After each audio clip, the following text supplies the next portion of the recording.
Aliyekuwa kansela wa Ujerumani ndugu Olaf Scholz amefichua kwa mara ya kwanza kwamba aliwahi kuvunja baraza lake la mawaziri baada ya mawaziri wake wengi kukataa kuunga mkono pendekezo lake la kuongeza msaada wa kifedha kwa Ukraine. Scholz alisema kuwa mgogoro huo wa ndani ya serikali ndio uliosababisha mwisho wa uongozi wake na mgawanyiko mkubwa ndani ya chama chake cha Social Democratic, yaani SPD.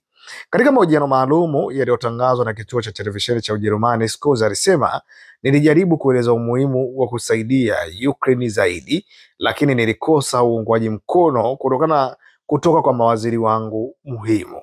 Wengine waliona ni hatari kubwa kwa uchumi wetu. Wakati huo nilihisi baraza langu halina tena umoja wa kisiasa unaohitajika.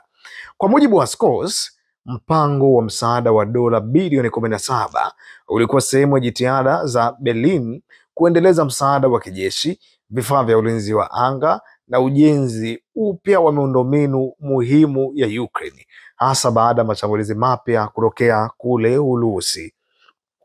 Chanzo cha karibu na ofisi ya zamani ya kansela kimesema kuwa baadhi ya mawaziri wa uchumi na fedha walipinga vikali pendekezo hilo, wakihofia kuwa itazidisha nakisi ya bajeti ya taifa ambayo tayari ilikuwa imeongezeka kutokana na gharama za nishati na ustawi wa jamii.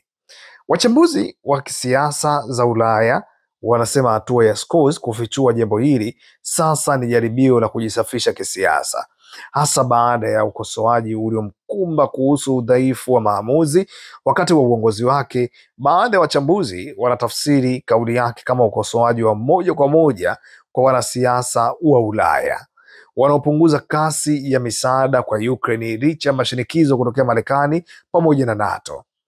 Tangu kuondoka kwake madarakani, Scholz amekuwa kimya kuhusu siasa za ndani za Ujerumani, lakini mahojiano haya mapya yanaonekana kufungua ukurasa mpya wa majadiliano kuhusu siasa za Ulaya Mashariki na mustakabali wa msaada wa Ukraine wa kijeshi kutokea kule Ujerumani.